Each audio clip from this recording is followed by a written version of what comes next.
இந்த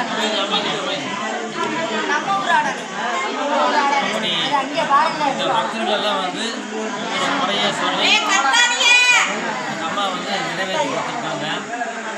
அம்மாவுடைய மனதை எதுவுமே சொல்லியிருக்கேன்.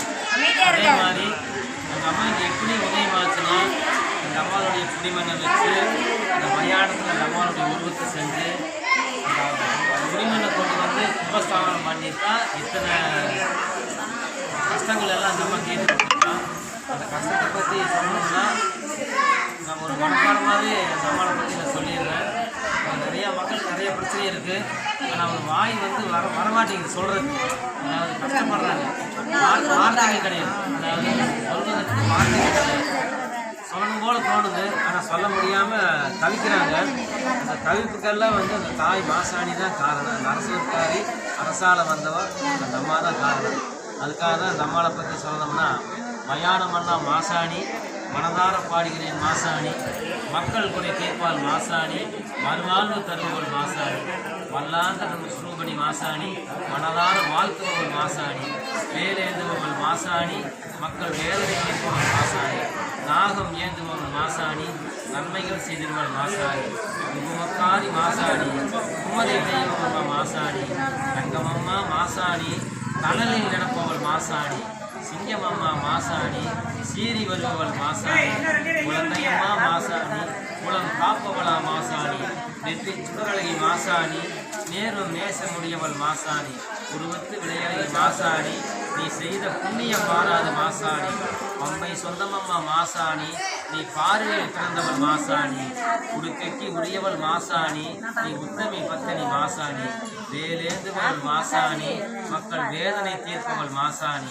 நாகம் ஏந்துபவள் மாசாணி, நன்மைகள் செய்பவள் மாசாணி, பிச்சி புகுக்கு சொந்தக்காரி மாசாணி, வினி விளக்குபவள் மாசாணி, அனைத்துலக நாயகி, மல்லாத நிலையிலே அமர்ந்து கொண்டு அரசால வந்த அரசூருக்காரி மாசாணி, அன்பான குலதெய்வமாக எல்லாத்துக்கும் வழிவகுத்து கொண்டு எல்லா நலங்களும் வளங்களும் செல்வங்களும் கொடுத்து எல்லா மக்களுக்குமே சீரோடு சிறப்போடு வாழ நம்ம வழிவகுத்து இந்த நாளிலிருந்து அடுத்த வருஷத்துலேருந்து இன்னும் எத்தனையோ வேலைகள் அந்த அம்மா வந்து செய்ய போகிறார்.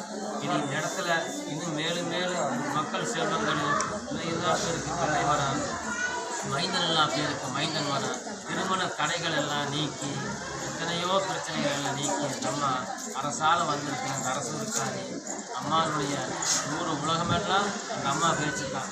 என் குலசாமியாருங்க மாசாணி, மக்களுக்கு யாருக்கு கேட்டாலும் எங்கள் மாசாணி குலசாமி. ஏன் சொல்கிறாங்கன்னா அந்த அளவுக்கு கஷ்டத்தை எல்லாம் தீர்த்து கொடுத்துருக்காங்க. அந்த மகராசி பேரை சொல்லி எல்லா மக்களுக்குமே எல்லா செல்வத்தையும் நலத்தையும் நோயில்லா வாழ்வு குறைவில்லா செல்வத்துக்கு எந்த முகம் போனாலும் தங்க முகமாக இருந்து அம்மா தாய்க்கு தாயாக சேய்க்கு சேயாக இந்த கரணையில் எங்கு மாற்றாளர்களுடைய அருள்மலை பொழியோட தாயை பராசக்தி.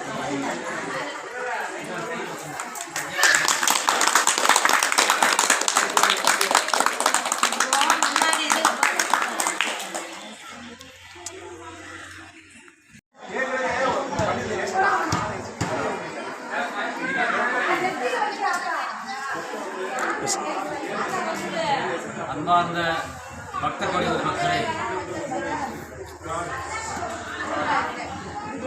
நமது ஊர் என்று சொன்னால் அரசூர். திருவாரணை பக்கத்தில் அரசூருங்கிற ஒரு கிராமம். அந்த கிராமத்தில் மயான தேவதை மாசாணி அம்மன் இந்த அவதரித்த நாள் எப்படின்னா, கேட்டவருக்கு கேட்ட வரம், வேண்டுவோருக்கு வேண்டும் வரம், பிள்ளையில்லா பேருக்கு பிள்ளை வரம், கடன் தொல்லை, கந்திஷ்டி, ஓமல், பில்லி, சூனியம், காத்து, கருப்பு, செய்வினை, இப்படி பயந்த சுபாவம் அத்தனையுமே வந்து இந்த ஆலயத்தில் அரசூர் மாசாணி வேண்டுனா எல்லா வினைகளும் தீரும். கிட்டத்தட்ட இது வந்து ஒரு 10 வருஷ காலமாக இந்த அம்மா வந்து இங்கே அவதரித்து ஏழை எளியவங்களுக்கு இல்லாமல் எல்லாத்துக்குமே வேண்டுவோருக்கு வேண்டுவரத்தை அள்ளி கொடுத்து இந்த அரசூரில் அரசால் வந்திருக்கிற மாசாணி அம்மனை மனசார சொன்னால் மட்டும் பத்தாது. உண்மையிலேயே இத்தனை மக்கள் உட்காந்துருக்காங்க. அந்த அத்தனை மக்களுக்குமே அந்த அம்மா வந்து குறையை தீர்த்து வச்சுருக்கா. குறைனா என்னென்ன குறைன்னு சொல்ல முடியாது, அந்த அளவுக்கு குடுக்கல் வாங்கல் பிரச்சனை, நோய் நொடி, ரொம்ப கஷ்டமான குடும்பத்தில் ஒரு நேரம் ஒரு உணவு கூட இல்லாத அளவுக்கு கஷ்டப்பட்டுருந்தாங்க. அதுக்கு எல்லாமே இந்த அம்மாகிட்ட வேண்டி இன்ன வரைக்கும் வந்து வயிறார சாப்பிட்டு வருஷம் ஒரு முறை இந்த அம்மா வந்து வைகாசி அமாவாசை காப்பு கட்டி, இது வந்து சத்தியம், காப்பு கட்டி இந்த அம்மாவை வந்து ஒரு 15 நாளாக பௌர்ணமி வரைக்கும் இந்த திருவிழாவை வந்து சீரோடு சிறப்போடு எல்லாமே நடத்திட்டு வர்றோம். இதில் முக்கியமாக நான் சொல்ல போனால் எல்லா இடங்கள்லையுமே மாசாணி அம்மன் வந்து அவதரிச்சிருக்கான். அதாவது மாதம் முன்மாறி மழை பொழியாதான்னு சொல்லுவாங்க, அதை மாறியத்தான் குறிக்கும். ஆனால் இந்த மாசாணி அம்மனை ஏன் அப்படி சொல்கிறோம்னா, எல்லா இடத்துலையுமே அந்த அம்மா வேர்வு துளி மாதிரி, இந்த நெத்தியில் இருக்கிற வேர்வு இப்படி சுண்டி விட்டோம்னா எப்படி போகுது பரவலாம், அந்த அளவுக்கு அந்த அம்மா எல்லா இடத்துலையுமே அந்த வேர்வு துளி மாதிரி அவதரித்து அந்த அக்னி குழம்போட மல்லார்ந்த நிலையில் எந்த சாமியுமே இல்லை. ஆனால் மாசாணி அம்மன் ஒன்று தான் அப்படி மல்லார்ந்த நிலையில் வானத்தை நோக்கி படுத்துட்டு அனுபவிச்சுட்டு இருக்காங்க. எல்லாமே உட்கார்ந்த நிலையில் தான் இருக்கு. ஆனால் மாசாணி அம்மன் மட்டும் மல்லார்ந்த நிலையில் ஆகாயத்தை பார்த்து விஸ்வரூபமாக படுத்து எல்லா மக்களையுமே அப்படியே நம்மளால் வர்ணிக்கிறதுக்கு வார்த்தைகளே கிடையாது.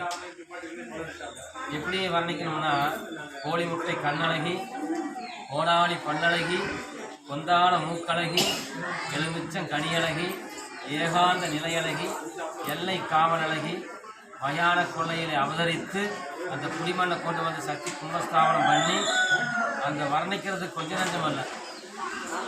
மணங்கால எலும்பு எல்லாம் கருமென்று தின்றவளே, முழங்கால எலும்பு எல்லாம் முழுக்கென்று மென்றவளே, பச்சை பிணத்தை எல்லாம் பாலுக்கு தின்னவளே, சுத்தவினமாயிரம், சுடாப்பினமாயிரம், வெந்தவினமாயிரம், வேகாப்பினமாயிரம் அப்படின்னு அந்த அம்மாவை வந்து ஓரமாக அழைச்சாத்தான் அந்த அம்மா சந்தோஷப்படுவாள். எல்லா சாமியுமே ஆத்தாலே எங்கள் அபிராம பூத்தாலை, மாதவன் நிறுத்தாலை, பூயடக்க காத்தாலை, ஏற்கனவே மாசாணி கரும்பெரும் சேர்த்தாலை, முப்பதே சொல்வாருக்கு ஒரு தீர்க்கும் இல்லையேன்னு சொல்லி அபிராமி அம்மனை வந்து எல்லா ஆலயங்களிலுமே பெண்கள் சொல்லுவாங்க. அந்த சொல்லி இந்த அம்மாளுக்கு தகவல். ஆனால் இருந்தாலும் கோரமாக அழைச்சாத்தான் இந்த அம்மாளுக்கு வந்து பிடிக்கும். அப்படி வந்து ஒரு கோவக்காரி, ஆனால் படுத்திருக்கிற நிலையை பார்த்தா அண்டமெல்லாம் கெடுகிறது, அந்த மாதிரி ஒரு நிலையில் அந்த அம்மா வந்து அப்படி படுத்திருந்தாலுமே வருஷம் ஒரு முறை அந்த காப்பு கட்டியாச்சுன்னா 12ஆம் நாள் மயான பூஜை நடக்கும். அந்த 12ஆம் நாள் மயான பூஜையில் மாசாணி கருவறையில் எப்படி படுத்திருக்காளோ அதே மாதிரி மயான கொள்ளையில் அந்த அம்மா பச்சை மண்ணில் அந்த உருவத்தை செஞ்சு அந்த அலங்காரம் பண்ணி சாமி அரைச்சி அந்த குடிமண்ணை கொண்டு வந்து கும்பஸ்தாபனம் பண்ணி அதுக்கப்புறம் தான் வந்து அக்னியில எல்லாம் இறங்குவாங்க. குண்டா இருக்கிறது பூக்குழி இறக்குறதுன்னு சொல்லுவாங்க. அப்படி பூக்குழி இறங்கி அந்த அம்மா எதுகொண்டு உடம்பெல்லாம் அந்த வெண்ணெயை சாத்தி அந்த அம்மா எப்படி நம்ம குளிர வைக்கிறோமோ அதே மாதிரி மக்கள் இறங்கும்போது அது இன்னொரு விஷயம் நான் சொல்ல வர்றேன். எல்லாம் குண்டம் இறங்குறன்னு சொல்லுவாங்க. குண்டம் இறங்குறது அல்ல, பூக்குழி இறங்குறது தான் பேர். ஏன் அப்படி சொல்கிறோம்னா, பூமிதி திருவிழான்னு சொல்லுவாங்க. அப்படி பூமிதி திருவிழான்னா இந்த அம்மாளுக்கு வந்து வெண்ணெய் காப்பு சாத்தி அந்த அம்மாவை எப்படி குளிர வைக்கிறோம்னா, நம்ம வந்து வாய் உதடு கை காலெல்லாம் வந்து ஒரு எரிச்சல், வாயில் வெடிப்பு அப்படின்னா அந்த வெண்ணெயை வந்து வைக்க சொல்லுவோம். ஏமா அந்த வெண்ணெய் வச்சோம்னா அந்த பொங்கலுன்றது அந்த எரிச்சல் வராது. அதே மாதிரி அந்த அம்மாளுக்கு அந்த வெண்ணெய் காப்பு சாத்திட்டோம்னா அந்த அம்மா வந்து குண்டம் இறங்கும்போது எதுகுண்டு அந்த அம்மா வந்து நிற்கி யாருக்குமே காட்சி தெரியாது அந்த அம்மா நிற்கிற கோலம் எந்த மாதிரி நிற்கிது. அப்போ மக்கள் இறங்குறதுக்கு ரெடியாக நிற்பாங்க. அப்போ என்ன ஆகுன்னா, அந்த அம்மா வந்து இந்த முந்தாணி எடுத்து அப்படியே வீசி விடுவான். அந்த முந்தாணி வீசி விட்டுலையுமே அந்த மக்கள் வந்து அந்த அக்னியில் இறங்குவாங்க. அப்போ இறங்கும்போது மக்கள் இறங்குறாங்களேன்னு சொல்லி அந்த அம்மா அந்த முந்தாணி வீசும்போது அந்த முந்தாணி மேலே தான் பக்தர்கள் இறங்கி வருவாங்க. ஒரு துணி அந்த அம்மாவுடைய காந்தல் வந்து நம்ம மேலே இருக்காது. ஆண்களுக்கு வந்து குண்டை இறங்குறது வந்து அந்த பூக்குழி இறங்குறது வந்து அம்மா வந்து அந்த தாங்கி பிடிச்சிக்குவாங்க. அதாவது பூமிதி திருவிழான்னு ஏற்கிறோம்னா அந்த இறங்கும்போது பூ மாதிரி இருக்குமா, அந்த குண்டை இறங்கும்போது பூ மாதிரி இருக்கும். அப்படி இறங்கி முடிஞ்சதுமே பெண்கள் எல்லாம் வந்து அவங்க வேண்டுதல் வச்சுருப்பாங்க. என்ன வேண்டுதல்? எத்தனையோ பிரச்சனை குடும்பத்தில் சண்டை சச்சரவு, பிள்ளைங்க சரியில்லை, கல்வி சேமம் இல்லை, கடந்தோட தீரல, கண்டிச்சு இருக்குது, ஓமம் இருக்குது, எத்தனையோ பிரச்சனை. அம்மா நான் உன்னை வேண்டி அந்த அக்னியை நான் 3 கையிலையும் அள்ளி உனக்கு கொடுக்குறேம்மா அப்படின்னு சொல்லி வேண்டுதல் வச்சுக்குவாங்க. ஆண்கள் எல்லாம் இறங்கி முடிஞ்சு பெண்கள் வந்து அந்த பூவை வந்து அள்ளி 3 தடவை அப்படி வீசுவாங்க. ஆனால் கையில் ஒரு துளி அந்த அக்னி வந்து படாது. ஏமா எப்படி இருந்துன்னு கேட்டோம்னா குழுன்னு இருந்ததுன்னா அவங்க வாயாலே அவங்க சொல்லுவாங்க. அப்படி அந்த அம்மாவுடைய வேலைகளை வந்து சொல்கிறதுக்கு வார்த்தைகளே கிடையாது. எத்தனையோ பிரச்சனையை வந்து தீர்த்து வச்சுருக்காங்க. அக்னி சட்டி வேண்டி எடுப்பாங்க, பால் குடம் எடுப்பாங்க, அதே மாதிரி பாரி ஊக்குவாங்க. அந்த 15 நாளைக்குமே வந்து இங்கே திருவிழா வந்து கோலாகலமாக இருக்குது. தெய்வம் வந்து அந்த மகாசக்தி வாசாளி. வேண்டுவோருக்கு வேண்டுவாருன்னு நான் சொன்னேன். அம்மா சொல்லுமா அம்மா சொல்லுங்க. அதாவது நீங்க வேண்டிட்டது அந்த அம்மா என்ன நடத்தினாங்க? மக்களுடைய தீர்ப்பு மகேச தீர்ப்புன்னு சொல்லுவோம். இப்போ வந்து அந்த மக்கள்கிட்டயே நீங்கள் வந்து கேளுங்க. அம்மா இப்போ நீங்கள் இந்த ஆலயத்துக்கு வந்து என்ன நடந்திருக்கு? என்னோட பேர் வந்து மகாலட்சுமி. நான் கொட்டாங்குடி கிராமம், பக்கத்து கிராமம் தான். நான் இப்போ வந்து 5 வருஷமாக இந்த ஆலயத்துக்கு வந்துட்டுருக்கேன். நான் இப்போ நான் புதுசாக வீட்டு மனை ஆரம்பித்தேன். அந்த வீட்டு மனை ஆரம்பித்து முடிகிறதுக்கு ஏகப்பட்ட தடைகள், பிரச்சனைகள், நிறைய கஷ்டமான நிலைகள்லாம் இருந்துச்சு.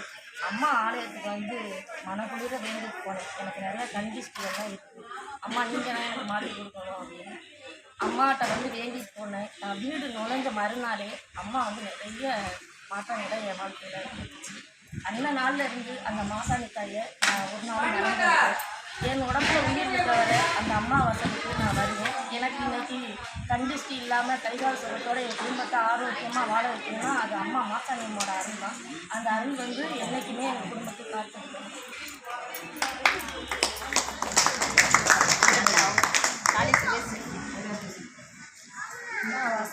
இன்னைக்கு அம்மா வந்து உட்கார்ந்தாங்க. இந்த இடத்துல இருந்து இன்னைக்கு வரைக்கும் நான் அம்மா எல்லையில் உட்காந்துருக்கேன். எனக்கு எவ்வளோதான் பிரச்சனைகளை தீர்த்து வச்சு அதே மாதிரி